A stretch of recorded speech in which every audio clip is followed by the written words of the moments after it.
Section 5 of St. Augustin by Louis Bertrand, translated by Vincent O'Sullivan. 5. The Schoolboy of Madaura. A new world opened before Augustin. It was perhaps the first time he had ever gone away from Thagaste. Of course, Madaura is not very far off. There are about 30 miles at most between the two towns, but there are no short journeys for children. This one lay along the military road which ran from Hippo to Thagaste, a great Roman causeway paved with large flags on the outskirts of towns, and carefully pebbled over all the rest of the distance. Erect upon the high saddle of his horse, Augustin, who was to become a tireless traveler and move about ceaselessly over African roads during his episcopal life, Augustin got his first glimpse of the poetry of the open road, a poetry which we have lost forever. How amusing they were, the African roads of those days, how full of sights. Pauses were made at inns with walls thick as the ramparts of citadels, their interiors bordered by stables built in arcades, heaped up with travelers' packs and harness. In the center were the trough and cistern, and to the little rooms opening in a circle onto the balcony drifted up a smell of oil and fodder, and the noise of men and of beasts of burthen, and of the camels as they entered majestically, curving their long necks under the lintel of the door. Then there was talk with the merchants just arrived from the south, who brought news of the nomad countries and had stories to tell. And then, without hurrying, a start was made again for the next stage. Long files of chariots were encountered carrying provisions to soldiers garrisoned on the frontier, or the state-distributed corn of the Roman people to the seaports, or again, from time to time, the lectica brought along by slaves or mules of a bishop on a visitation, and then the litter, with close-drawn curtains, of a matron or some great personage. Of a sudden, all pulled sharp to one side. The vehicles lined up on the edge of the road, and there passed at full speed, in a cloud of dust, a messenger of the imperial post. Certainly, this road from Hippo to Thagaste was one of the busiest and most picturesque in the province. It was one of its main arteries. At first, the look of the country is rather like the neighborhood of Thagaste.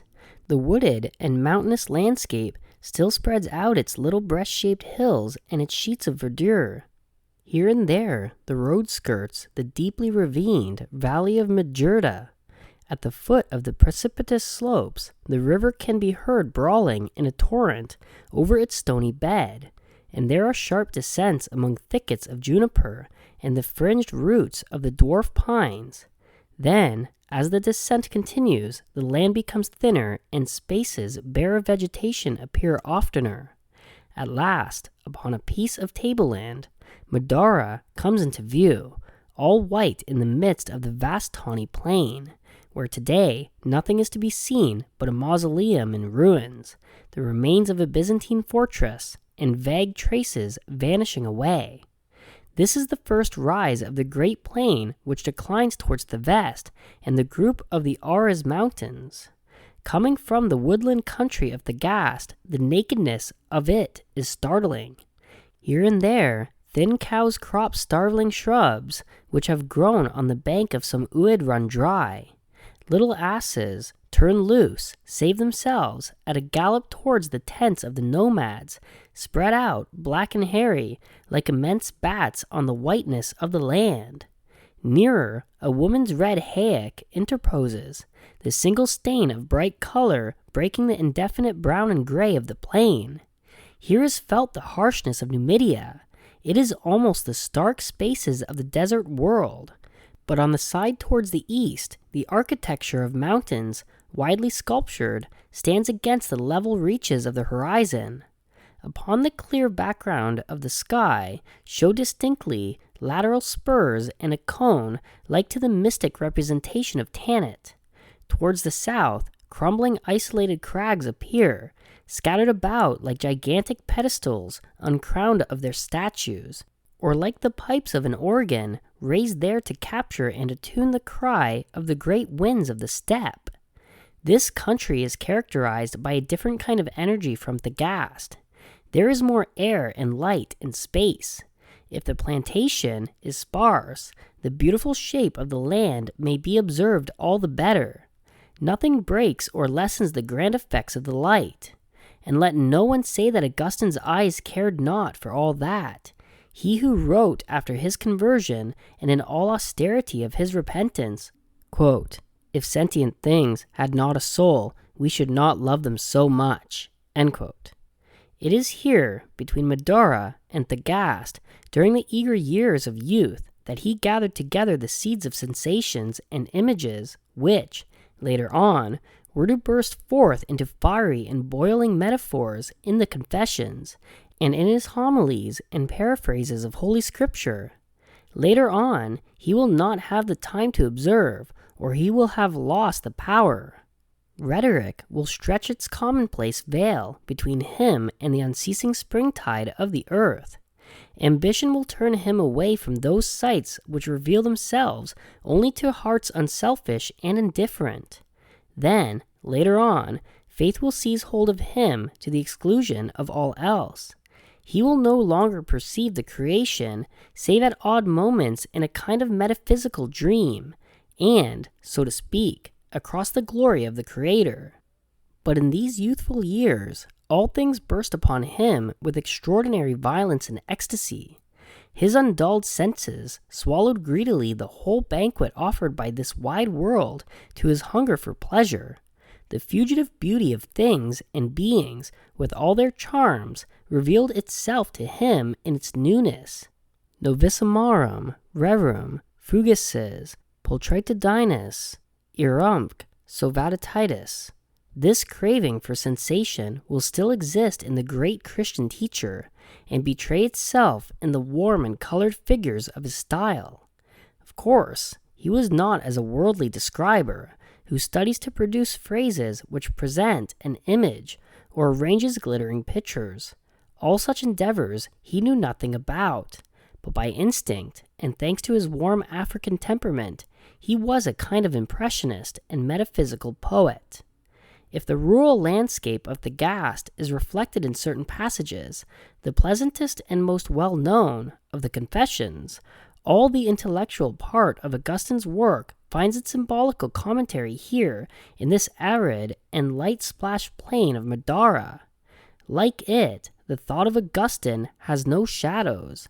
Like it too, it is lightened by strange and splendid tints which seem to come from far off, from a focal fire invisible to human eyes.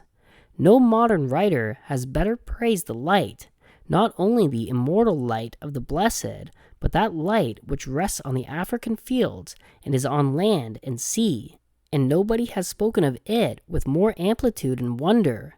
The truth is that in no country in the world, not even in Egypt, in the rose-colored lands of Karnak and Luxor, is the light more pure and admirable than in these great bare plains of Numidia and the region of the Sahara.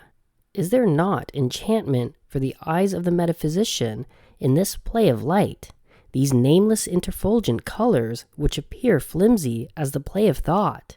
For the glowing floating haze is made of nothing, of lines, of gleam, of unregulated splendor. And all this triumph of fluctuating light and elusive color is quenched with the sun, smolders into darkness, even as ideas in the obscure depths of the intelligence which reposes. Not less than this land, stern even to sadness, but hot and sumptuous, the town of Madaura must have impressed Augustine. It was an old Numidian city, proud of its antiquity. Long before the Roman conquest, it had been a fortress of King Syphax. Afterwards, the conquerors settled there, and in the 2nd century of our era, Apuleius, the most famous of its children, could state before proconsul, not without pride, that Madaura was a very prosperous colony. It is probable that this old town was not so much Romanized as its neighbors, Thimgad and Lambessa, which were of recent foundation and had been built all at once by decree of the government.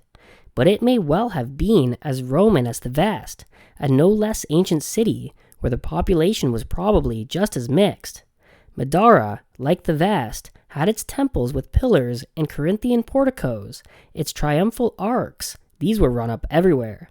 Its forum surrounded by a covered gallery and peopled with statues. Statues also were very liberally distributed in those days. We know of at least 3 at Madaura, which Augustin mentions in one of his letters. A god, Mars, in his heroic nakedness, and another Mars armed from head to foot, opposite the statue of a man, in realistic style, stretching out 3 fingers to neutralize the evil eye. These familiar figures remained very clear in the recollection of Augustin. In the evening, or at the hour of the siesta, he had stretched himself under their pedestals and played at dice or bones in the cool shade of the god Mars, or of the man with outstretched fingers. The slabs of marble of the portico made a good place to play or sleep. Among these statues, there was one perhaps which interested the lad and stimulated all his early ambitions, that of Apuleius, the great man of Madaura, the orator, philosopher, sorcerer, who is spoken of from one end to the other of Africa. By dint of gazing at this and listening to the praises of the great local author, did the young scholar become aware of his vocation. Did he have from this time a confused sort of wish to become one day another Apuleius, a Christian Apuleius, to surpass the reputation of the celebrated pagan? These impressions and admirations of youth have always a more or less direct influence upon what use a boy makes of his talents. Be that as it will, Augustine could not take a step in Madaura without running against the legend of Apuleius, who was become almost a divinity for his fellow countrymen. He was looked upon not only as a sage, but as a most willing nigromancer. The pagans compared him to Christ, nay, put him higher than Christ. In their view, he had worked much more astonishing miracles than those of Jesus or of Apollonius of Tyana, and people told the extravagant stories out of his metamorphoses as real, as having actually happened. Nothing was seen on all sides but wizards, men changed into animals, or men and women, under some spell. In the inns, a man watched with a suspicious look the ways of the maidservant who poured out his drink or handed him a dish. Perhaps some magic potion was mingled with the cheese or bread that she was laying on the table. It was an atmosphere of feverish and delirious credulity. The pagan madness got the better of the Christians themselves. Augustine, who had lived in this atmosphere, will later find considerable trouble in maintaining his strong common sense amid such an overflow of marvels. For the moment, the fantasy of tales filled him with at least as much enthusiasm as the supernatural. At Madaura, he lived in a miraculous world, where everything charmed his senses and his mind, and everything stimulated his precocious instinct for beauty. More than Thagaste, no doubt, Madaura bore the marks of the building genius of the Romans. Even today, their descendants, the Italians, are the masons of the world, after having been the architects. The Romans were the building nation above all others. They it was who raised and established towns upon the same model and according to the same ideal as an oration or a poem. They really invented the house, mansio, not only the shelter where one lives, but the building which itself lives, which triumphs over years and centuries, a huge construction, ornamental and slightly, existing as much, and perhaps more, for the delight of the eyes as for usefulness. The house, the town with deep streets, perfectly ordered, were a great matter of amazement for the African nomad, he who passes and never settles down anywhere. He hated them, doubtless, as the haunts of the soldier and the publican, his oppressors, but he also regarded them with admiration, mixed with jealousy, as the true expression of a race which, when it entered a country, planted itself for eternity, and claimed to join the magnificence and beauty to the manifestation of its strength. The Roman ruins which are scattered over modern Algeria humiliate ourselves by their pomp, us who flatter ourselves that we are resuming the work of the empire and continuing its tradition. They are a permanent reproach to our mediocrity, a continual incitement to grandeur and beauty. Of course, the Roman architecture could not have had on Augustin, this still unformed young African, the same effect as it has today on a Frenchman or a man from Northern Europe, but it is certain that it formed, without his knowledge, his thought, and his power of sensation, and extended for him the lessons of the Latin rhetoricians and grammarians. All that was not exactly very Christian, but from these early school years, Augustine got further and further away from Christianity, and the examples he had under his eyes at Madaura were hardly likely to strengthen him in his faith. It was hardly an edifying atmosphere there for a Catholic youth who had a lively imagination, a pleasure-loving temperament, and who liked pagan literature. The greatest part of the population were pagans, especially among the aristocrats. The Decurions continued to preside at festivals in honor of the old idols. These festivals were frequent. The least excuse was taken to engarland piously the doors of houses with branches, to bleed the sacrificial pig, or slaughter the lamb. In the evening, squares and street corners were illuminated. Little candles burned on all the thresholds. During the mysteries of Bacchus, the town councilors themselves headed the popular rejoicings. It was an African carnival, brutal and full of color. People got tipsy, pretended they were mad. For the sport of the thing, they assaulted the passers and robbed them. The dull blows on tambourines, the hysterical and nasal preludes of the flutes, excited an immense elation, at once sensual and mystic, and all quieted down among the cups and leather flagons of wine, the grease and meats of banquets in the open air. Even in a country as sober as Africa, the pagan feasts were never much else than excuses for gorging and orgies. Augustin, who after his conversion had only sarcasms for the carnival of Madaura, doubtless went with the crowd like many other Christians. Rich and influential people gave the example. There was danger of annoying them by making a group apart. And then there was no resisting the agreeableness of such festivals. Perhaps he was even brought to these love feasts by those in whose charge he was. For, in fact, to whom had he been entrusted? Doubtless to some host of Patricius, a pagan like himself. Or did he lodge with his master, a grammarian, who kept a boarding house for the boys? Almost all these schoolmasters were pagan too. Is it wonderful that the Christian lessons of Monica and the nurses at Thagaste became more and more blurred in Augustine's mind? Many years after, an old Madaura grammarian, called Maximus, wrote to him in a tone of love and reproach, quote, "Thou hast drawn away from us," end quote, "a secta nostra deviasti." Did he wish to hint that at this time Augustine had gilded into paganism? Nothing is more unlikely. He himself assures us that the name of Christ remained always, quote, "graven on his heart," end quote. But while he was at Madaura, he lived indifferently with pagans and Christians. Besides that, the teaching he got was altogether pagan in tone. No doubt he picked out, as he always did, the subjects which suited him.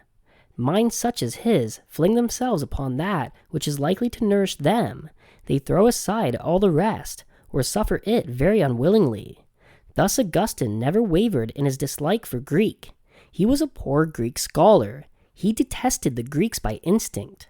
According to Western prejudice, these men of the East were all rascals or amusers. Augustine, as a practical African, always regarded the Greeks as vain, discoursing wits. In a word, they were not sincere people whom it would be safe to trust. The entirely local patriotism of the classical Greek authors further annoyed this Roman citizen who was used to regard the world as his country. He thought them very narrow-minded to take so much interest in the history of some little town. As for him, he looked higher and further. It must be remembered that in the second half of the 4th century, the Greek attitude, broadened and fully conscious of itself, set itself more and more against Latinism, above all, politically. There it lay, a hostile and impenetrable block before the Western peoples, and here was a stronger reason for a Romanized African to dislike the Greeks. So he painfully construed the Iliad and Odyssey, very cross at the difficulties of a foreign language which prevented him from grasping the plots of the fine, fabulous narratives. There were, However, abridgments used in the schools, a kind of summaries of the Trojan War, written by Latin grammarians under the odd pseudonyms of Dares the Phrygian and Dictys of Crete. But these abridgments were very dry for an imagination like Augustine's. He much preferred the Aeneid, the poem admired above all by the Africans on account of the episode devoted to the foundation of Carthage. Virgil was his passion. He read and reread him continually. He knew him by heart. To the end of his life, in his severest writings, he quoted verses or whole passages out of his much-loved poet. Dido's adventure moved him to tears. They had to pluck the book out of his hands. Now the reason is that there was a secret harmony between Virgil's soul and the soul of Augustine. Both were gracious and serious. One, the great poet, and one, the humble schoolboy. They both had pity on the queen of Carthage.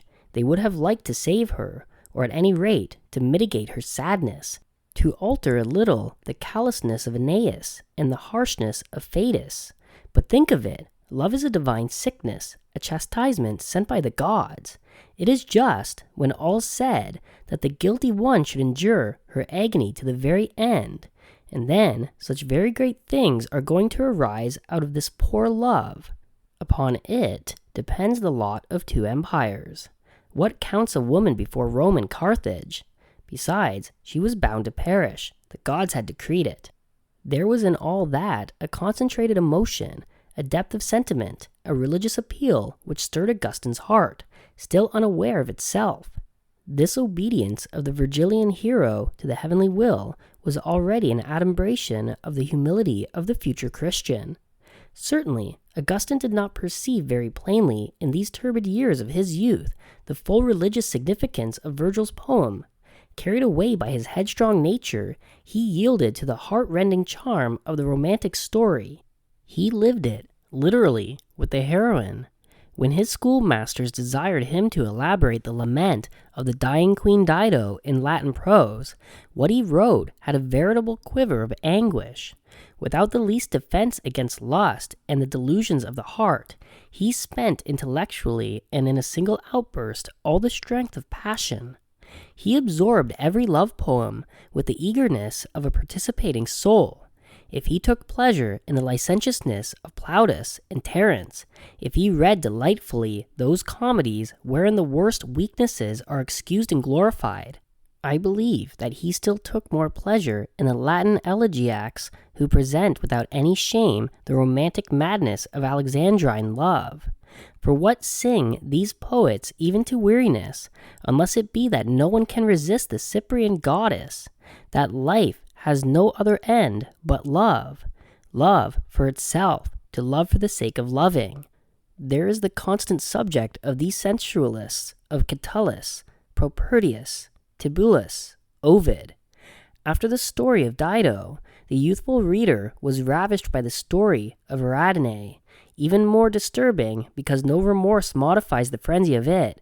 He read, "Now while the careless hero flees, beating the wave with his, and casting to the gales of the open sea his idle promises, there, standing among the shingle of the beach, the daughter of Minos follows him. Alas, with her beautiful sad eyes, she stares, astonied, like to a bacchant changed into a statue. She looks forth, and her heart floats upon the great waves of her grief. She lets slip from her head her fine-spun coif. She tears away the thin veils which cover her bosom, and the smooth cincture which supports her quivering breasts. All that slips from her body into the salt foam which ripples round her feet. But little she cares for her coif or for her apparel, carried away by the tide. Lost, bewildered with all her heart and all her soul, she is clinging to thee, O Theseus." And if Augustine, when he had read these burning verses of Catullus, looked through the anthologies which were popular in the African schools, he would come upon the Vigil of Venus, that eclogue which ends with such a passionate cry, "O my springtime, when wilt thou come? When shall I be as the swallow? When shall I cease to be silent? May he love me tomorrow. He has not loved yet. And he who has already loved, may he love again tomorrow." Imagine the effect of such exhortations on a youth of 15. Truly, the springtide of love, which the poet cries for in his distress, the son of Monica knew well was come for him. How he must have listened to the musical and melancholy counselor who told his pain to the leaves of the book! What stimulant and what food for his boyish longings and dreams! And what a divine chorus of beauties, the great love heroines of ancient epic and elegy, Helen, Medea, Ariadne, Phaedra, formed and reformed continually in his dazzled memory. When we of today read such verses at Augustine's age, some bitterness is mixed with our delight. These heroes and heroines are too far from us. These almost chimerical beings withdraw from us into outlying lands, to a vanished world which will never come again. But for Augustine, this was the world he was born into. It was his pagan Africa, where pleasure was the whole life, and one lived only for the lusts of the flesh. And the race of fabulous princesses, they were not dead, those ladies. They were ever waiting for the well-beloved in the palaces at Carthage. Yes, the scholar of Madaura lived wonderful hours, dreaming thus of love between the pages of the poets. These young dreams before love comes are more bewitching than love itself. A whole unknown world suddenly discovered and entered with the quivering joy of discovery at each step. The unused strength of illusion appears inexhaustible. Space becomes deeper and the heart more strong. A long time afterwards, when, recovered from all that, Augustine speaks to us of the divine love, he will know fully the infinite value of it from having gone through all the painful entrancements of the other. And he will say to us, with the sureness of experience, quote, "The pleasure of a human heart in the light of truth and the abundance of wisdom, yea, the pleasure of the human heart, of the faithful heart, and of the heart which is holy, stands alone. You will find nothing in any voluptuousness fit to be compared to it. I say not that this other pleasure is less, for that which is called less hath only to increase to become equal. No, I shall not say that all other pleasure is less. No comparison can be made. It is another kind. It is another reality." End quote.